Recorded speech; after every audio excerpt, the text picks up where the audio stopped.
Hello, all you fine, fantastic bronze silver players from Overdrive League.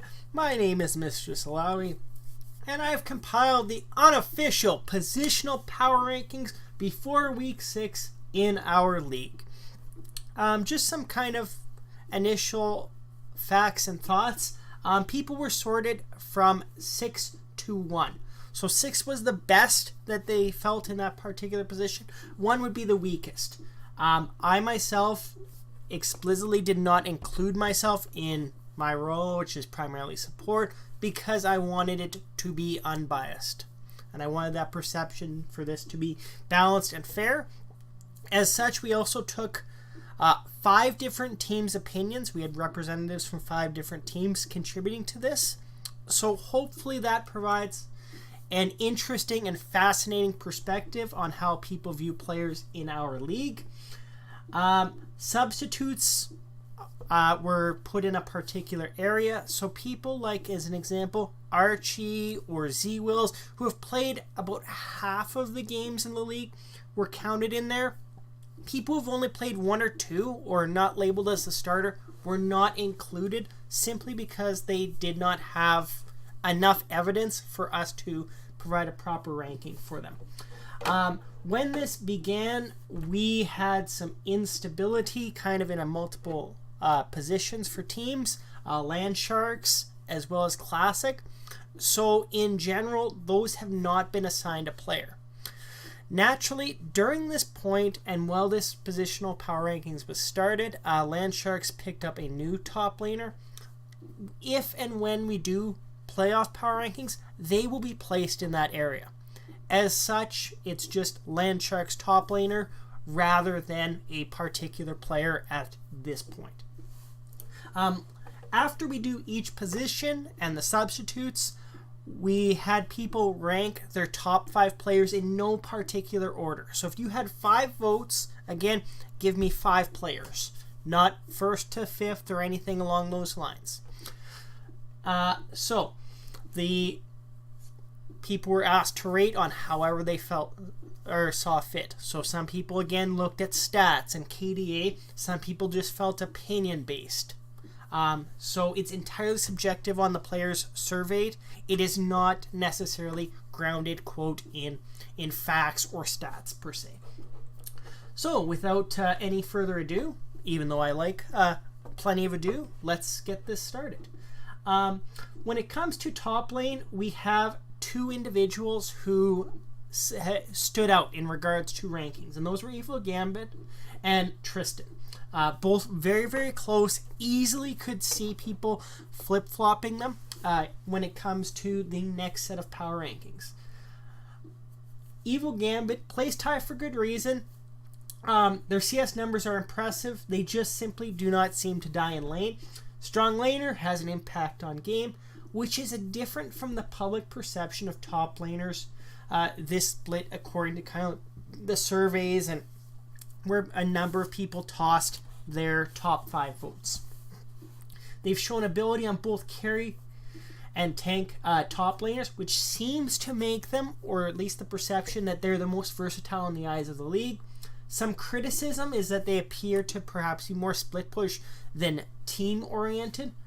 Once more, that is just some things we have heard, quote, through the grapevine. Tristan, consistent and certainly, at least at the point of this recording, the only person who is currently the champion from last split who's currently playing. Definitely showing their ability to potentially compete as a champion. More carry-based, according to people, than a lot of other top laners, which can create the perception of being more impactful. Others have said, well, his KDA leaves a bit to be desired if he wants to truly be top dog, but he's clearly right up with Evil Gambit presently. In number 3, we have the merry-go-round that is the Land Sharks top laners. Once more, obviously not by Land Sharks design in any way, shape, or form, simply just the way things are. When this started, or we started these positional power rankings, again, they had a top laner in Ham. Ham is currently MIA, perhaps fleeing the country. or the continent. Best wishes to Ham in regards to whatever mess he has apparently found himself in. As such, we had to kind of alter this halfway through in the second half to simply comprise, quote, all the top laners. They now have a top laner. Again, best wishes to Mr. Terran Wanderer, Terran Wanderer, however it's pronounced. Hopefully, again, in playoffs, we can have that stability and be able to rank this person appropriately. There's plenty of capable players to fill this spot. They've got somebody, but even still, the question of whoever that top laner was ranked third simply because of the consistency of the team, the standards that the team has set. You know they're going to be capable. That's just simply how it is. Number 4, we have Dalanoris, Feast or Famine player. This individual, if I recall correctly, received some of the, alternatively, the highest as well as the lowest marks in regards to how people viewed and perceived this player. Feast or Famine, because when their team is doing well, they apparently are out there contributing, being a big part of their team's victory. But when the team struggles, they are one of the core factors, and they're completely unable to stop the bleeding. Whether that's due to the champions they play, tanks like Shen or Ornn, or if it's just simply a product of their team, is difficult to assess. That being said, that's where they are at this point. Perhaps because of how people have perceived the team as a whole, there certainly was some whisperings. People expected more of them this split, and Dalanoris perhaps being a little bit more visible in chat or around the league than others. Perhaps they're getting a little bit of that, the brunt of that judgment, but this is where they are presently in regards to how people perceive them. Shiny Shadowgear and alternatively Archie, who is represented in support, simply because of a number of games Shiny Shadowgear was put here. They're assessed to their play earlier and being marked with more games. Regardless, their propensity or tendency towards taking Teemo top has people feeling that their impact was relatively small in comparison to other top laners out here. Lastly, in the final position, we got Zone Killer 11. Continued growing player, influences games occasionally with presence, and has taken over one game this split, but in the later parts of the game has struggled if they don't have a substantial lane laning phase, which has not been often yet. They have okay statistics, kill participation relatively low. Moving on to the junglers here. And the junglers in general was once more, if you look at a lot of these roles, people have kind of two perceptions on, on the top people, and that's how they've assessed. In the case of Tristan and Evil Gambit, they looked at kind of carry versus split pusher. In the case of jungler, it was consistency versus impact. And so at number 1, we have Exile. Very difficult for a lot of people to assess. In regards to it, anybody who tended to view consistency in a player ranked Exile extremely high. For those who are looking for more impactful junglers, they ranked Exile a little lower. So extremely low death rate, doesn't spend a lot of time respawning in base. A lot of people commented, those again who are impact based, kind of saying that their presence in the game pales in comparison to other more aggressive junglers. That being said, the results, the victories, they speak for themselves. So it's undeniable that this is a good player. It's just the question as to how some people have rated or assessed their impact in games. Coming up right beside them, Totally Not Joey. The statistics back up the impact they've had on the game or in their games with a high KDA, high presence in game. Hasn't really had a bad game yet in the league, which is impressive. So for those obviously who have said consistency, they've tended to go towards Exile very high. For those who have went impact, again, Totally Not Joey was higher on their list. Coming in at number 3, we've got Can Maple. Again, team swapping and role swapping made it difficult for some people to assess them, but clearly also has an impact. Really rather high game knowledge. How well they're going to fit in with the team is still evolving because obviously they've swapped teams, they've swapped roles. So it's still up in the air for some people in the Bronze Silver League. That being said, in contrast to a lot of the top players that people have assessed, Ken Maple was one of the individuals who, despite having a bad game, some people have said, well, actually, this could be the weakest jungler in the league, according to some people. Some people rated Ken Maple right at the bottom. And that's certainly, again, is something really interesting to look at in regards to the context of, how this split continues to evolve. Number 4, Tedusky. Tedusky is the polarizing player in regards to the jungle. Some people rated him extremely high. Extremely so. But the major thing referenced for them is the lack of consistency. Some people who have seen Tedusky said, well, this is very clearly a top 5 player in the league. And they just simply take over games.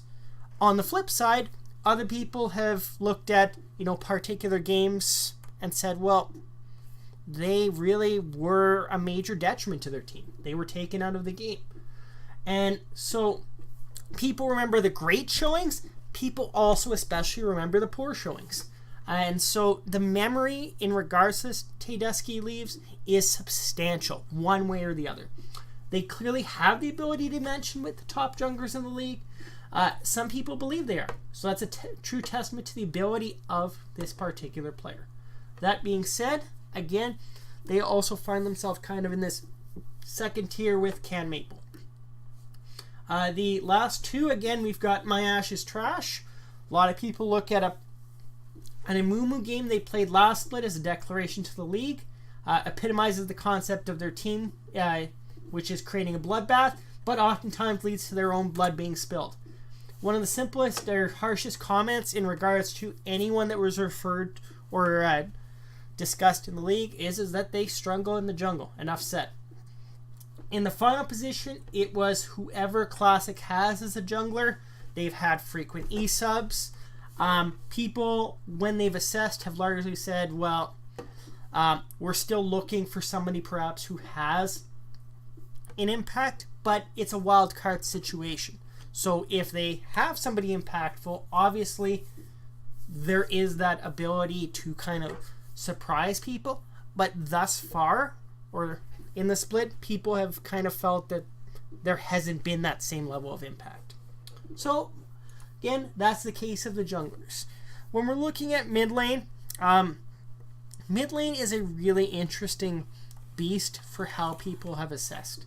Mostly because in general, there is the quote holy trinity of mid laners, and people who perhaps are trying to achieve that. So, in regards to mid lane, it's very focused on 3 mid laners. The separation between the top 3 and everyone else is a cliff. Clear divide, and each of the top 3 are viewed in different ways by the league, which is really, really fascinating and cool. Mid lane, again, comes in at number 1 here, though it is extremely close. Distinct ability to play the necessary champions that bring together Landshark's composition extremely effectively. Although they may have better counting stats than others, some people, again, feel that those statistics are partially inflated due to the competition they faced. Again, they played 2 series against Owo this split, which perhaps, in some people's eyes, inflated those stats a little bit higher. Make no mistake, though, this is an extremely talented player. In comparison to Indigo, they are viewed as a more consistent player by multiple people. Indigo comes in at second, once more extremely close. When we originally started this recording and the publishing of the power rankings, again, they had the most kills in the league coming into week 5.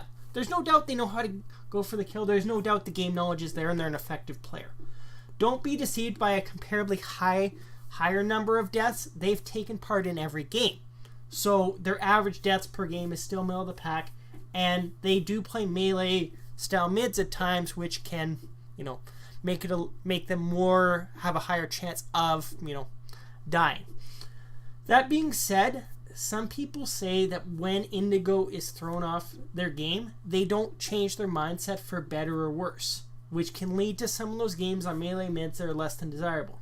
However, despite that all, one of the highest praises visited on any player was towards Indigo, saying that they're the true carry of Illumination as a team, and even have gone so far to say, and again, this is some shade to those perhaps from last split in regards to those who are on Illumination Valiant, that not even Bisharp, again, former league MVP of last split, Fishing for Honor, the coach of that team presently, or the Dens last split, carries like this player can in Bronze Silver. So certainly extremely high praise.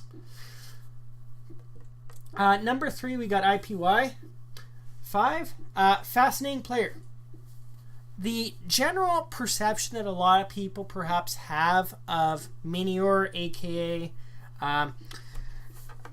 the whatever they have currently changed their name to, is that they haven't needed to kind of quote carry yet.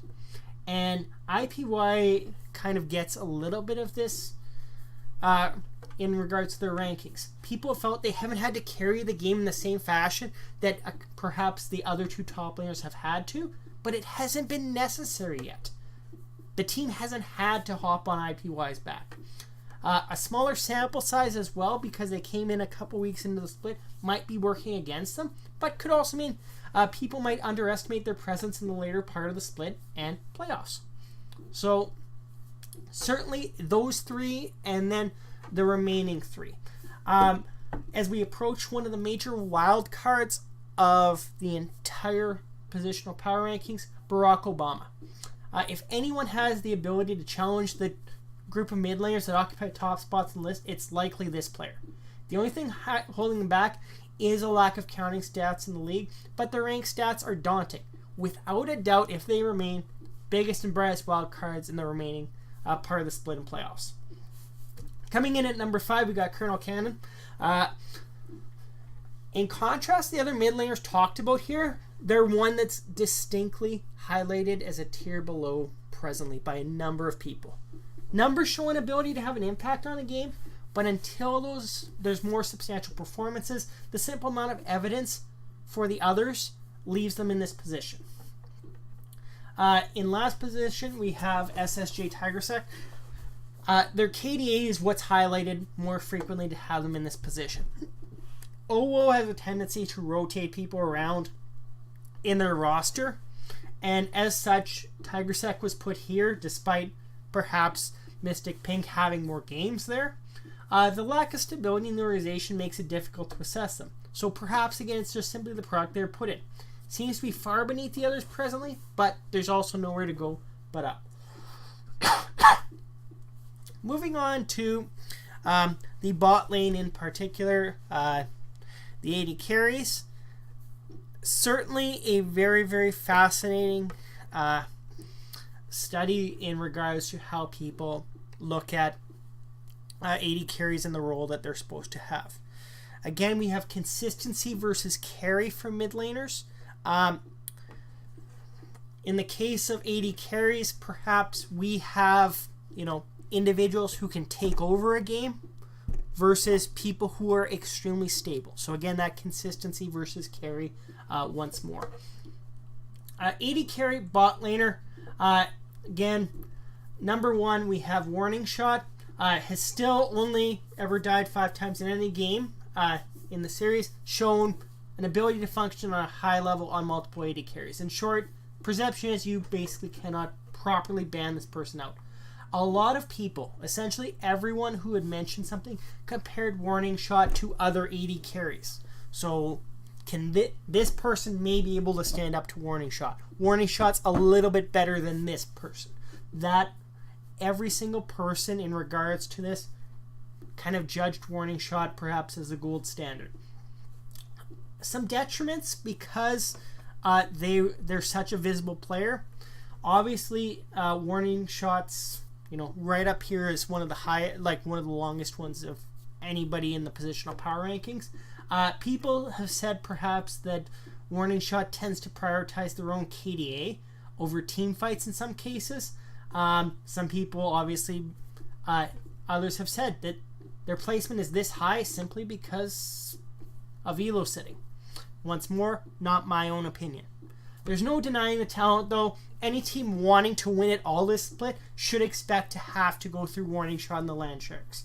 No other player in the entire league received only first or second place votes in their role, except for Warning Shot. So, once more, a statement being made there. In second, we've got Attila. Again, slightly off here. Despite the deep success of the Minior roster, someone who's shown themselves to be excellent. Dominant in lane, high presence, can win team fights nearly on their own. 2 bot lanes ranked highly, both support and AD carry. Again, and Attila is one half of those. Small criticism, once more comparing them to Warning Shot. Some people say that their damage in games is less than Warning Shot. But other people have said, well, have they needed to carry on the team? So that it's a little bit of team, it's a little bit of positional comparison, but obviously rated extremely highly and for good reason. In number 3 again, we've either got, and I'll say it right, wrong I'm sure, Kaneki or Kaneki, 28, versatile in many champs, can compete with the best AD carries in the league. Perception by some that they're not as much of a win condition or focus as other AD carries. But so that perception that they're not the primary carry of their team, as perhaps people might say for Warning Shot or Attila. But ultimately, other people saying, well, they're not going to lose you the game. And do they need to be on that same level of win condition based on the success of the team? So, something to look at and examine in the later parts of the split. Number 4, again, we've got Mystic Pink. In regards to the bloodbath that are kills involving their team, they find themselves in the scrum of it all. High damage, high kills, high deaths. In any close games that OWO has had, they're often one of the crucial reasons that the game stays close. Due to role swapping, again, they tend to go between mid and AD carry. They're placed here, but they were also kind of ranked in a similar position in regards to mid lane. Number 5, we've got Aardvark's 96. Most of their games thus far have failed to leave a lasting impression on a lot of those who are ranking players in these surveys. There's growth, they're capable, but they may need to elevate their game for their team to get wins against all but the weakest opponents. Oh, well. In the last position, we've got Worst Support AL. Placed here kind of near the bottom despite role swapping around. Hasn't taken over a game yet in regards to AD carry, but does show a capacity to do so. Someone to keep an eye on in the last few weeks of the split. Support, very interesting because there's been a lot of new transition, new supports kind of coming in the last couple weeks into the league this split. So really definitely a unique situation because there's 2 that kind of stand, quote, head and shoulders above the rest, but there's a lot of ability for somebody to catapult themselves into the top 3 or drop. There's the potential for a lot of mobility here. So Tem comes in at number 1 here, and the statistics clearly show that they should be ranked highly. An impactful support, high in any support category there is that someone could count. No denying the ability and consistency. Some players, when it comes to highly successful teams, in the case of Tem, some have said, well, are they a cause of their team's success or are they a product of their team's success? That question comes up with Tem, and perhaps that's just simply the nature of a very good, very capable support. Coming in at number 2, again, we've got LeBram James. LeBram had some of the highest praise lavished on to them in regards to other players commenting on their performance this split. People said, don't sleep on this player. Really rock solid for their team. Sky high ceiling.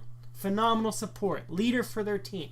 And the role that they play in regards to shaping team comps for them, it can't be understated in regards to the role that they have to play. In contrast, some people have ranked this player in the bottom half of the supports in the league, despite them coming in again at perhaps number 2. Definitely a player that people have an opinion of. Coming in at number 3, we got Preacher Boy 12. Definite ability here. Simple lack of game evidence, so just time in the league, makes it difficult for some people to assess this player. Can easily be top 3.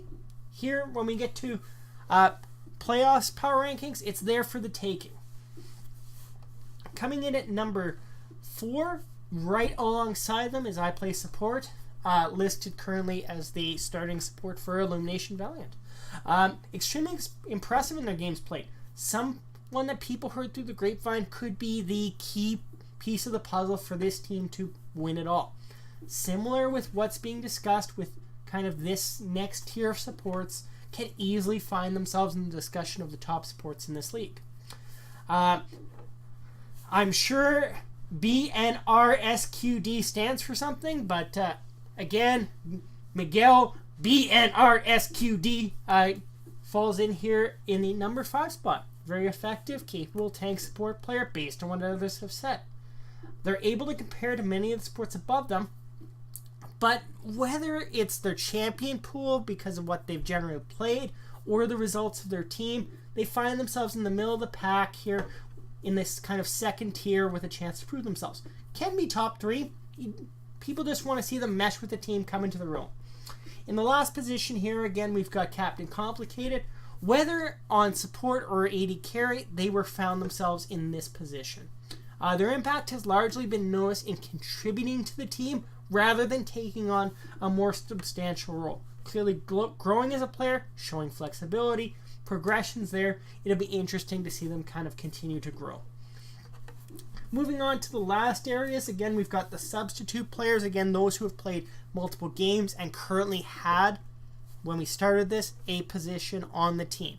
So once more, you will not see Terran Wanderer here or any of the other players who have kind of left.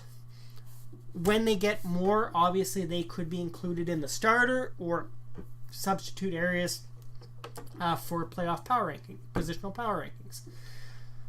Substitutes, again, we had 4. Accelerate, Archie, Z-Mags, and Z-Wills. So, Accelerate was really highlighted as the most substantial other player, so to say. Flexible support, clearly the number 1 substitute, as they may very well be a starter. In games in which they've played, people have felt they've had an impact. The other 3, again, Archie, who may very well be the starting top laner. We just simply had to pick one or the other. Tank-oriented player, different perspective from their other top laner that's on the team. They have yet to kind of pop off in a game, however, and it's, as such, people haven't just seen them at their finest. Z-Mags, just slightly below, more aggressive and is a contributor to the team's successes, but because a lot of people rated Exile really quite highly, people feel that there's kind of a night and day perception of Exile versus Z-Mags. Lastly, we have Z-Wills. Z-Wills is seen as a unique support that can impact a lane without requiring as impactful of an AD carry beside them. That being said, it's also difficult to rate them as they may not have a starting spot, and one person had kind of just discussed in regards to this is a player that when they tilt, they're the easiest person to kind of see tilt in the league. I didn't include that here, but obviously that was some shade expressed in the surveys. The last part, again, is the times each player was mentioned in the top 5 of the league overall.